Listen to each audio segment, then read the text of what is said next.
And it's been 1 year since Hurricane Maria tore through the Atlantic, devastating the island of Puerto Rico. So joining us now is CBS News correspondent David Begnaud, who has been with this story since the very beginning. Thank you so much for being here, David. We, watched all your reporting, talked to you remotely, so it's nice to have you here at the desk.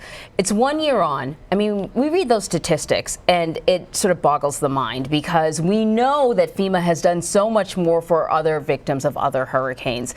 What's going on 1 year on? Give us sort of the short version of where Puerto Rico is at. Listen, the people who've been following our reporting, and you, my colleagues, know that I'll serve it to you straight with some context. So here's the context. What I have seen is that FEMA has tried to do as much as they possibly could with the resources they had. When they went to the island, we now know by their own admission, 50% of the people they sent were not properly trained.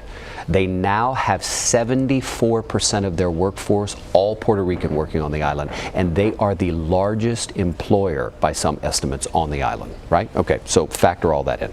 FEMA's responsibility is not usually to go to an island and actually feed people and give them water. What they do is they bring the food and water to the island, and then the local government distributes it. The government collapsed. Full stop, bar none, collapsed. So everybody was like, well, FEMA, what are you doing? What are you doing? Get to it. And FEMA was like, okay, we got to assume more responsibility. And candidly, some FEMA representatives have told me, we've never been asked to do as much as we had to do here. It was literally a complete meltdown, right? So that's the context. Now, some people can't prove that they own their home. Documents got washed away, weren't good record keeping. So FEMA's also had to go back and say, you know what, Anne Marie, you lost your house. You can't prove to me that you lost your house, but you know what, I'm gonna have you sign an affidavit. And if you know that if you're lying to me, I can go back and get you in court, I'm gonna give you the money because I'm gonna take you at your word. That's what it's come down to. That's literally what it's come down to. So again, does FEMA share some blame? Absolutely, and their after action report was blistering.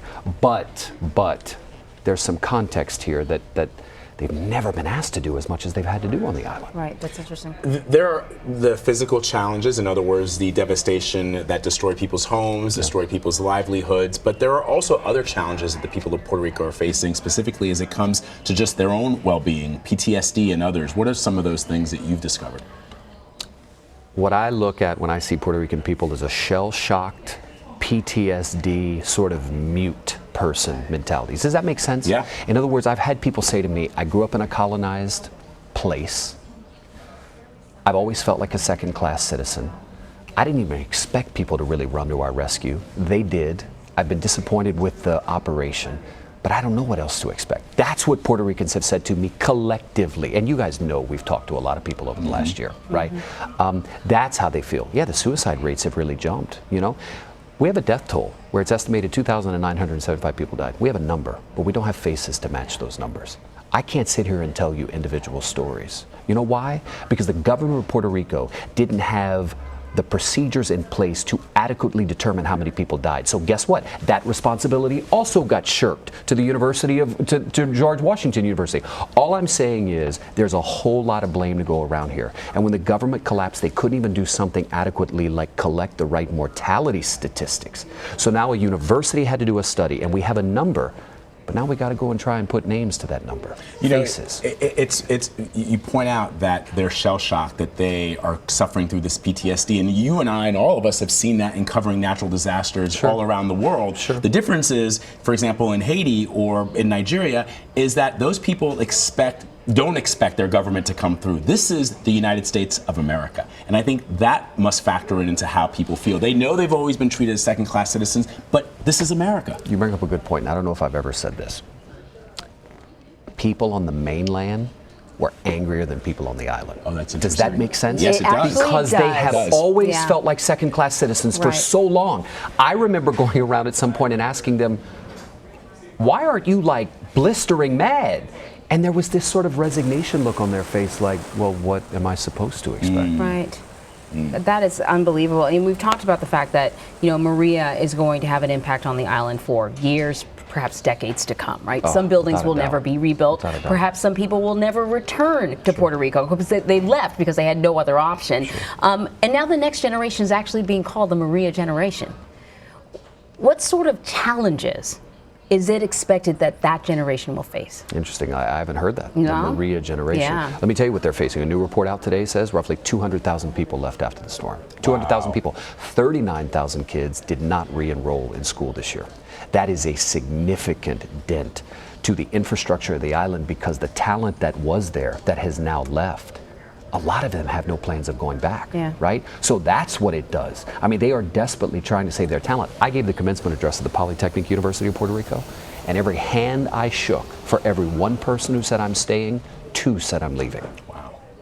That's remarkable. Yeah, it really is. That brain drain is going to be critical over the next couple of years. And I know one of the big issues facing the island, we had an opportunity, thanks to you, to interview the governor of Puerto Rico, Governor Roseo, and we pressed him, and we saw on social media afterwards that people were sort of angry as to why he wasn't seemingly angrier on the air with some of the things that President Trump had said. But he just wrote a very strongly worded letter to the President of the United States outlining these 6 points that he wants addressed by the Congress and by the President, all relating to the territory status of the island. So is that ever going to be, do Puerto Ricans ever feel like that's going to be on the books for a Congress, any Congress, no matter who's sitting in the Oval Office? And you know what I thought? I mean, this is the time to strike. I understand why he keeps beating that drum right now, as opposed to sort of raising his fist in outrage, because part of his argument is Puerto Rico would not be in this position now if it had not been treated poorly in the past. We would have had a better electrical system. Right. We All would the have things better that they pointed there and wagged their fingers Right. at Puerto Rico for not having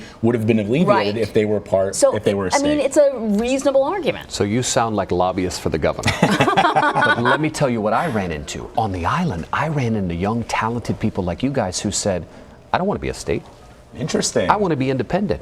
That is I interesting. can't count on you guys in the past anyway, and I don't want to have anything. And I literally sat at the table and I thought, I was not expecting this. And I have had a lot of people say to me, that referendum for statehood, you know what the voter turnout was? About 23%. So people will say it's hard to say the majority of people wanted that. However, if you go by the majority of people who went, that's what the decision was. So like people like the governor say, that's it, it's statehood, and now or never. I remember he said to me in sitting at the governor's mansion, we will go down as the ones who got it right or the biggest failures of all time. And arguably there is no better time, but President Trump has a lot of reasons that he might be into statehood or have nothing to do with state, right?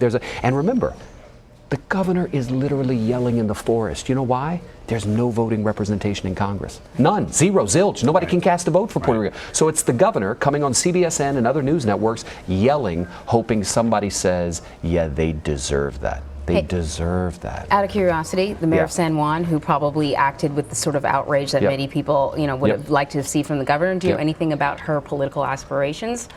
Good question. I've asked her multiple times, are you going to run for governor? She has never said no. She is perhaps one of the most polarizing figures on the island, more so than the governor, I would argue to you. She is definitely not for statehood, and she is one of those people who says it's our job to determine what we want. It's not your job to tell us what's best for us, right? So she and the governor, governor statehood, she's like, no, governor. So it's a, But it's not hard for people to understand. It was a lesson that I learned as a foreign correspondent as well, which is that, in the West, we generally assume that our way of life is tremendously awesome and that everybody would want what we have. We walk into places and we go, well, you deserve this and you deserve this, and they go, excuse me. But even a small, poor, broken island like Haiti, I've asked many over the course of many years, would you have wanted to go the way of Martinique or Saint Martin or Guadeloupe? In other words, be part of France. Those islands are part of the French Republic. And Haiti always says, look, as terrible as life has been for 200 years on this island, I would much rather be free and independent than be part of a country that doesn't care about us anyway. So in our documentary, you will see a show of hands from a group of really talented young people who, over a snack, food, essentially said that. We're looking forward to it. Expecting it. So documentary, it's all about the Exodus. The Exodus started long before Maria, but has accelerated at a rapid pace ever since the storm. I think you'll find it worth your time to watch. Cool. Everything that you've done as it relates to Puerto Rico has been worth our time. Yes, so thank you, David Begnaud, for stopping by. You. We appreciate it. And as David says, make sure to tune in Sunday at 8 p.m. Eastern for more of his reporting in the latest CBSN Originals Puerto Rico, The Exodus After Hurricane Maria. Airs right here on CBSN.